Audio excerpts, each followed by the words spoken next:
Jiwa yang tidak tangguh itu berarti ada kesulitan sedikit saja, dia akan mudah galau, mudah stres. Itulah mengapa orang hari ini banyak yang stres, yang dikejar keliru. Itulah orang bijaksana, tahu apa yang harus saya lakukan dan ngerti kenapa begitu. Mengaji Hening bersama Dr. Fahrudin Faiz. Mari kita simak. Baik, bismillah, kita mulai belajar kita. Malam hari ini benar-benar belajar ya. Kalau bulan kemarin agak ada bau-bau pengajiannya, sekarang kita belajar seperti apa pikirannya Sokrates tentang pengenalan diri. Pentingnya kita mengenali diri. Ini sebenarnya malam hari ini saya membawa banyak tafsir-tafsir terhadap gagasannya Sokrates untuk mengenali diri. Kuncinya hidup kan memang ada di sini.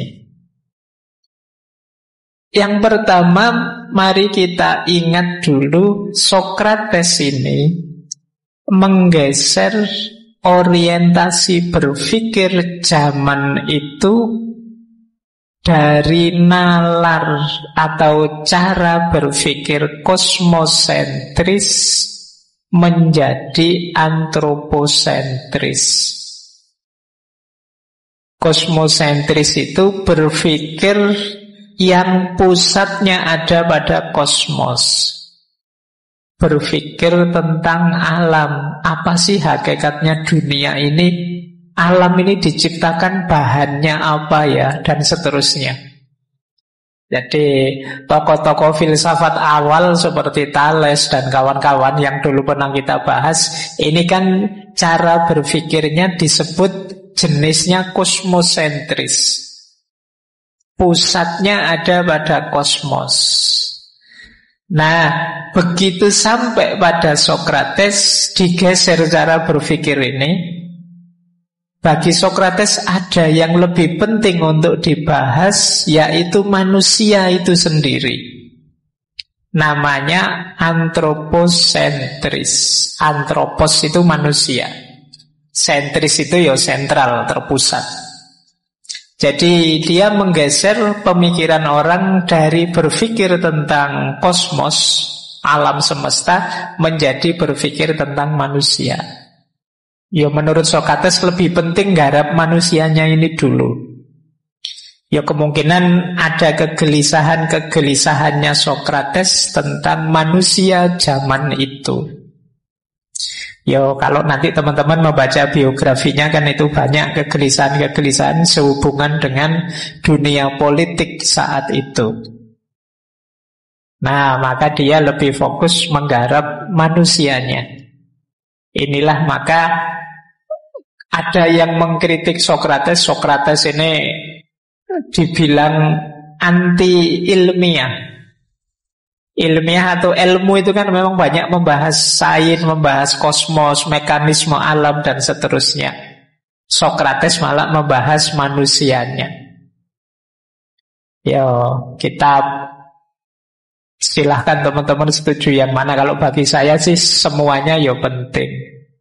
Alam ya penting, manusia yang penting. Tergantung kita lihat nanti situasi yang mana, konteksnya apa. Semuanya ayat-ayat Allah. Mungkin sudah pernah saya sampaikan ya, ayat-ayat Allah itu kan sejauh yang saya tahu setidaknya ada 4 jenis. Yang pertama tentu saja yang sifatnya tertulis nas, wahyu. Ayat-ayat qauliyah. Yang kedua ayat-ayat alam semesta, yang kosmos tadi, namanya ayat-ayat kauniyah. Yang ketiga manusia itu sendiri. Al-Quran kan juga menyuruh membaca diri kita. Ayat-ayat nafsiyah. Dan yang keempat sejarah, ayat-ayat tarikhiyah. Kita harus paham sejarah, mengambil ibroh dari pengalaman-pengalaman sejarah, sehingga kita bisa memperbaiki peradaban, tidak jatuh pada masalah yang sama. Nah, jadi ada 4 ayat Sokrates milih ayat-ayat nafsiyah, membaca manusia. Karena memang kuncinya berpikir, kuncinya hidup itu ada pada manusia. Satu-satunya makhluk yang sadar bisa membaca itu ya manusia. Maka bereskan dulu manusianya. Nah, kalau manusianya beres, nanti enak membaca ayat-ayat yang lain. Kalau manusianya tidak beres, ya membaca ayat qauliyah kah, kauniyah kah, tarihiyah kah, kemungkinan juga tidak beres. Karena yang punya kacamata untuk membaca itu manusia. Baik, jadi ini catatan pertama ya. Sokrates itu menggeser orientasi dari kosmosentris menuju antroposentris. Nah, ini misinya Sokrates. Jadi dia ini di zaman itu berhadapan dengan kekuasaan, juga berhadapan dengan kaum sofis. Kaum sofis ini orang-orang yang mencari keuntungan dari ilmu dan kepandaiannya. Nah, itu ada kalimat dari Sokrates yang menurut saya menarik. Inilah misinya dia. Kata Sokrates, saya tidak peduli dengan hal-hal yang dipedulikan oleh banyak orang. Menghasilkan uang, memiliki rumah yang nyaman, pangkat militer atau sipil yang tinggi, dan semua aktivitas lainnya. Termasuk penunjukan politik, perkumpulan rahasia, organisasi partai yang berlangsung di kota kita. Silahkanlah semua itu jalan, aku tidak tertarik dengan itu. Tapi aku akan menetapkan diri untuk mempersembahkan kepadamu semuanya, kalian semua, apa yang saya anggap sebagai layanan terbesar yang mungkin. Aku akan mencoba membujukmu untuk tidak terlalu memikirkan apa yang orang miliki dengan apa yang engkau miliki. Maksudnya, kita tidak usah sibuk membanding-bandingkan diri dalam hal kepemilikan, sehingga menjadikan dirimu sebaik dan serasional mungkin. Jadi dia punya misi agar orang-orang semuanya saja jadi orang baik dan orang rasional. Tidak sibuk pada hal-hal kepemilikan. Nah, ini aku mempersembahkan diriku untuk itu. Bahkan Sokrates ini dikenal hidupnya juga miskin. Jadi memang dia mempersembahkan hidup sepenuhnya untuk kebenaran dan juga kebaikan. Baik, ya ada yang bilang, tapi ini perlu diteliti juga, jangan-jangan dia nabi. Ya wallahu a'lam, karena nabi itu kan sekian ratus ribu. Kita kan memang hanya mengimani 25, tapi yang lain kan kita tidak tahu. Ada yang bilang, bahkan menulis buku bahwa Sokrates ini sebenarnya dialah yang oleh Al-Quran disebut Luqmanul Hakim. Coba dicari itu. Saya tidak bisa menyampaikan di sini, itu argumennya panjang lebar sekali. Kalau di buku itu disebut Sokrates ini kulitnya hitam. Asal-usulnya dia tidak asli dari Athena Yunani, tapi dia bekas Buddha. Nah, kalau bahasanya Al-Quran istilahnya Luqmanul Hakim. Luqman itu kalau dalam bahasa Arab itu ada lakoma yalkomu. Luqman. Luqman itu masdar yang artinya menelan. Jadi tertelan.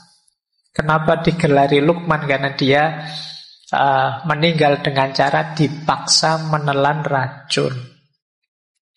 Nah, istilah Al-Hakim, Hakim itu ya filsafat itu kan hikmah. Jadi orang yang penuh hikmah.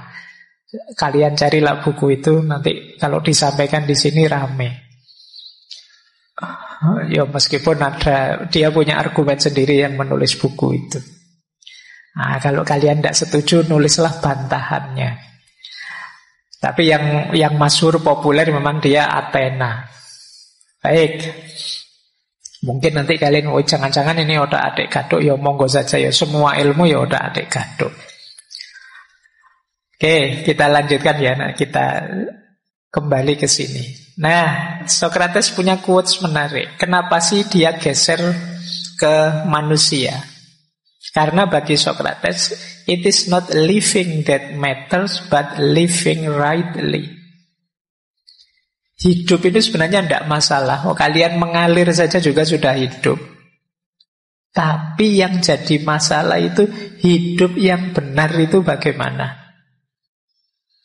Kalian kan rutin hidup selama ini mengalir saja kan bisa. Ikut yang lain Pak, yang lain sekolah ya sekolah, yang lain kuliah ya kuliah, yang lain kawin ya kawin, kerja ya kerja. Nanti punya anak, mengalir saja bisa. Kalau sekedar hidup ya bisa.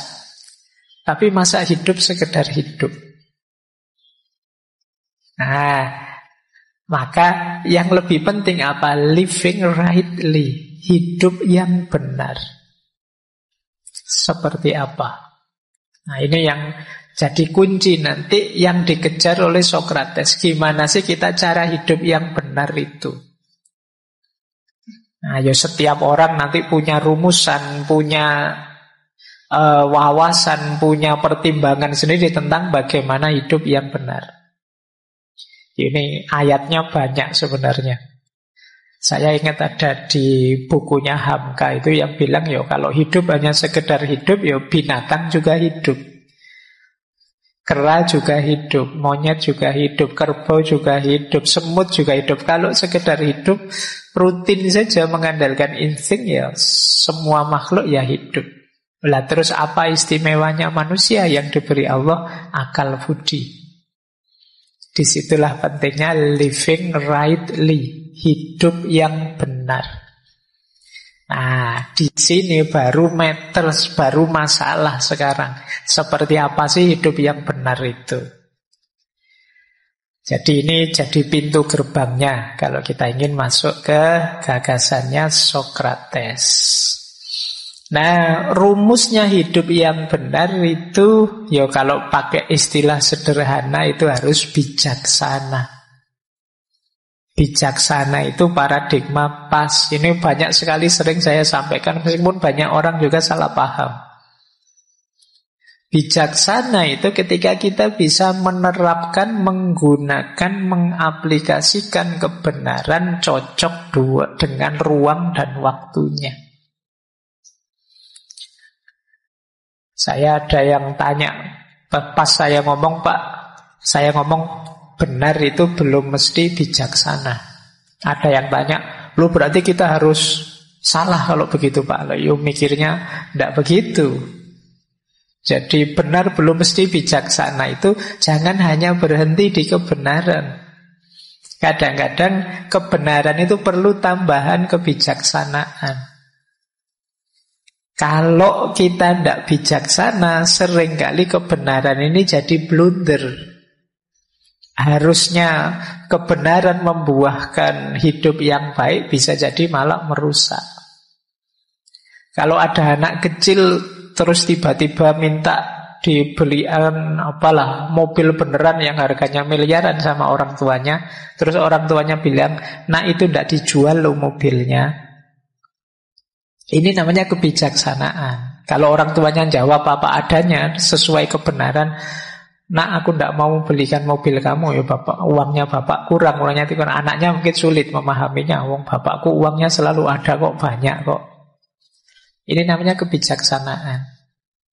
Kalau ada temanmu, sering saya contohkan ya, temanmu sedang agresif, ngamukan, itu ya jangan dinasehati untuk mari kita berjihad, mari kita. Situasinya tidak cocok, nanti dia tambah terbakar. Jangan diprovokasi. Nah, saya lihat banyak di medsos hari ini itu kita itu banyak yang suka manas-manasi, mancing-mancing. Wah, saya tahu temanku ini mesti nanti komentarnya gitu, tak pancing biar ngomong gitu. Nah, itu namanya tidak bijaksana.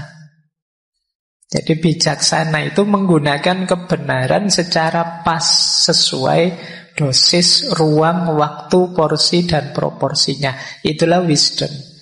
Untuk bisa bijaksana syaratnya harus benar dulu. Jadi setelah kebenaran baru kebijaksanaan. Tidak berhenti sekedar kebenaran. Jadi bukan anti kebenaran. Karena kemarin saya lihat di medsos ada yang bilang bahwa wah, berarti ini anti kebenaran Pak, pro kebijaksanaan saja. Tidak begitu. Untuk bisa bijaksana ya kita harus tahu kebenarannya.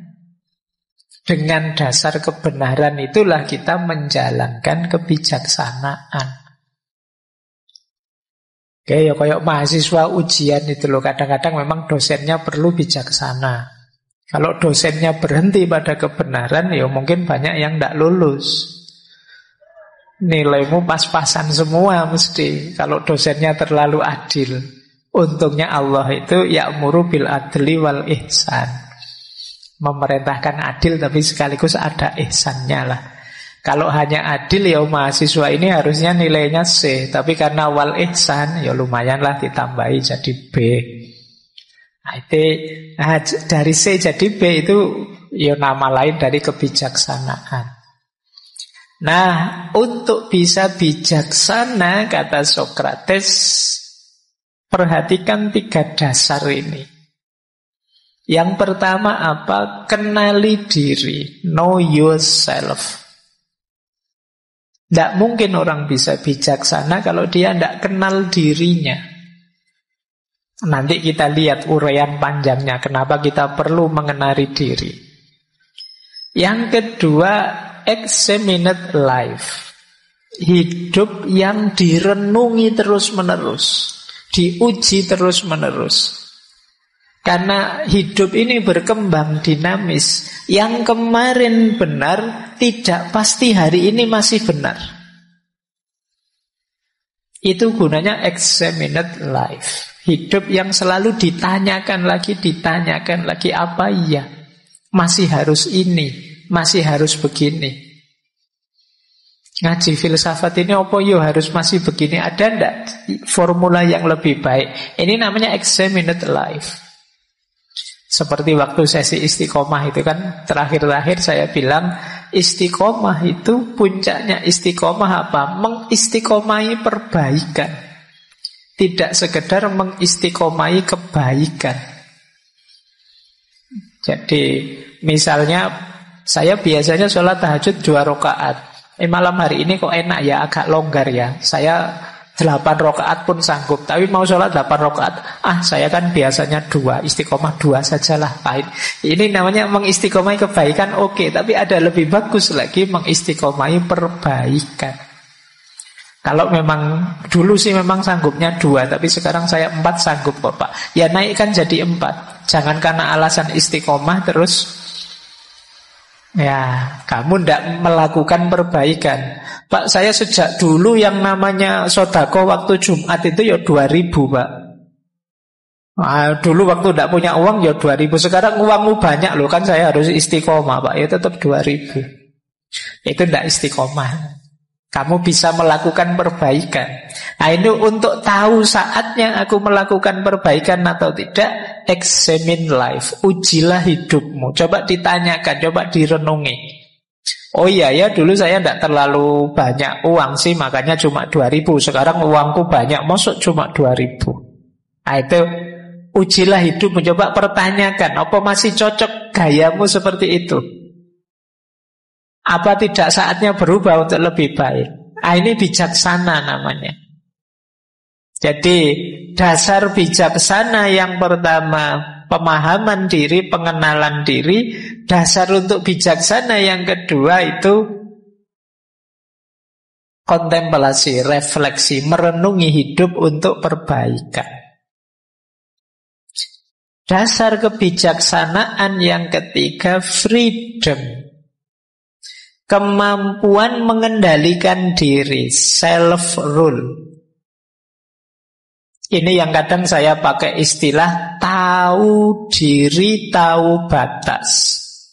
Self-rule ini orang yang ngerti batas dirinya dan mampu mengendalikannya. Ini self-rule. Jadi orang itu bijaksana kalau dia memahami dirinya, tapi juga tidak mandek, selalu dihitung lagi, diukur lagi, direnungi lagi. Dan yang ketiga, dia mampu mengendalikan dirinya. Nah, kalau sudah punya 3 kualitas itu, baru menginginkan apa yang memang harus kita inginkan dan paham apa yang kita inginkan itu. Nah, itulah orang bijaksana. Ini kalau versinya Socrates, wanting what you ought to want and knowing what that is. Jadi menginginkan apa yang harusnya kita inginkan dan tahu apa yang harus kita inginkan itu. Banyak orang hari ini ingin sesuatu tapi dia tidak paham. Kenapa kok saya ingin itu? Kenapa kok aku butuh ini, perlu itu? Jadi itulah orang bijaksana. Pak Faiz kok suaranya sekarang tambah keras? Ya sekarang hujan. Kalau hujan gini saya suaranya lembut kayak awal-awal tadi, kalian tidak dengar. Nah ini namanya tahu, ada alasan ketika melakukan sesuatu, tidak asal. Kalian paham situasi, tidak kok saya sejak dulu gayanya ya gini ya, harus istiqomah gini terus bisik-bisik kayak awal tadi ya. Wadah hujan suaranya kayak gini ya. Kalian tidak akan dengar yang malam hari ini hadir. Maka agak saya keraskan sedikit. Ini yang disebut kebijaksanaan. Jadi tahu apa yang harus saya lakukan dan ngerti kenapa begitu. Bisa menjawab pertanyaan mengapa. Nah, kalian juga begitu. Biasanya ngantri masuk ke sini sudah ngambil minum. Tadi minumnya belum siap, tidak apa-apa kalian masuk. Nah, sekarang ditanya kalian, enaknya kamu keluar ngambil minum atau sudahlah, tidak usah, biar saja. Nah, itu kalian harus ngerti dasarnya. Tidak sekedar males tapi tahu, tidak usah Pak, saya tidak usah keluar ngambil minum lagi, biarlah yang datang belakangan saja, nanti mengganggu kalau saya keluar atau apa. Nah, itu namanya tahu apa yang harus kamu inginkan dan ngerti dasarnya. Itulah wisdom. Oke. Jadi malam hari ini kita hanya membahas tentang ini, tentang bagaimana kita mengenali diri, menguji diri, dan mengontrol diri. Biar yang kita inginkan pas. Baik, inilah quotes yang paling terkenal dari Socrates, yaitu kenali dirimu. Jadi ini kalimat ini ada yang bilang tertulis di pilar-pilarnya kuil di Delphi, di Yunani saat itu. Atau kalau pakai bahasa sana ya gnotis souton. Jadi kenali dirimu, know thyself. Ini masyhur sekali quotes ini di Yunani saat itu, karena saat itu Socrates dikenal sebagai orang yang paling bijaksana di Yunani. Jadi ada cerita muridnya Socrates ini satu ketika tanya pada mungkin peramal atau dukun atau orang tua yang paling dimuliakan saat itu di kuil Delphi. Dia tanya, kira-kira ada ndak orang yang lebih bijaksana dari guru saya Socrates? Jawabannya peramal itu, tidak ada. Jadi di seluruh Yunani itu dialah orang paling bijaksana. Dan ini memang terkenal sekali. Jadi puncaknya memang kalimat ini yang ditulis di kuil Delphi. Kenalilah dirimu. Dan itu yang di bawah juga kalimatnya Socrates sendiri. Secara umum mengenali diri itu who we ya, siapa kita. Who we should be, siapa kita yang seharusnya. Dan yang ketiga, who we will become, siapa kita nantinya. Nah, yang terakhir ini, kita ingin jadi apa sih? Hari ini kita itu apa? Idealnya kita itu harusnya bagaimana? Dan nantinya kita ingin menjadi seperti apa? Ini 3 pertanyaan besar yang silahkan kita tanya pada diri kita sebagai terjemahan dari know thyself. Kenali dirimu. Aku ini siapa sih? Kemudian harusnya aku ini bagaimana? Dan yang ketiga, nantinya aku harus berubah jadi apa? Oh, itu 3 pertanyaan ini kalau kalian coba jawab itu mungkin bisa panjang, bisa jadi sak skripsi. Kamu boleh nyoba jawab pertanyaan ini nanti setelah pulang. Siapa aku? Mungkin kamu jawab pertama namamu, alamatmu, identitas, terus saja. Nanti uraikan siapa dirimu. Sekali-sekali kamu boleh cerita tentang dirimu pada dirimu sendiri. Aku ini orang yang seperti ini, ciriku begini, dan lain sebagainya.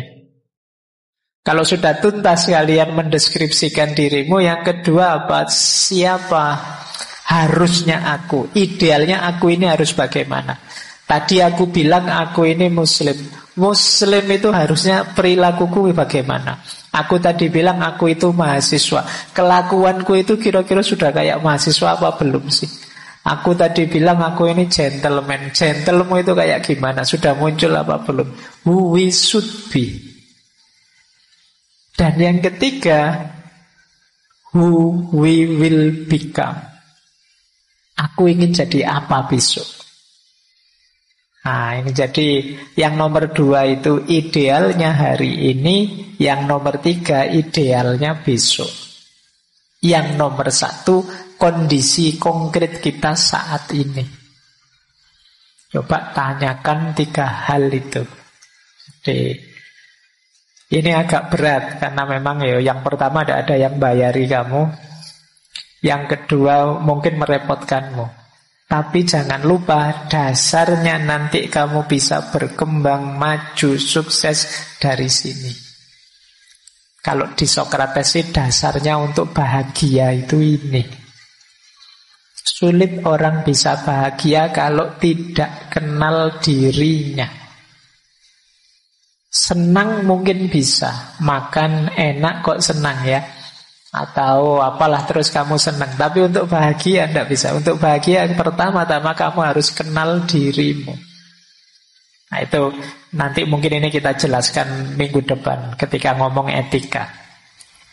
Jadi know thyself. Kenalilah dirimu. Nah sekarang kita lihat. Mengenali diri kita yang pertama harus kita sadari, kata Socrates, diri kita ini punya 2 sisi. Ini sederhana sebenarnya. Mudahnya kita ini punya jasmani, punya rohani. Kita ini punya fisik, punya mental, kata Socrates. Diri kita ini 2 dimensi.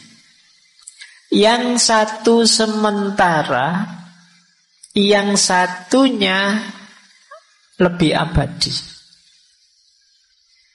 Jadi ada jasad, ada roh. Ada jasmani, ada rohani, ada badan, ada jiwa. Ada 2 sisi. Yang lebih penting tentu saja jiwa, kata Socrates. Kenapa? Karena jiwa itu jadi kuncinya kebahagiaan. Jiwa kita akan sehat, kata Socrates, kalau kita mencari kebaikan, keadilan, kebenaran, pengetahuan. Tetapi jiwa akan lemah, sakit-sakitan, dan bodoh, kata Sokrates, kalau yang dikejar adalah kekayaan, ketenaran, kekuasaan.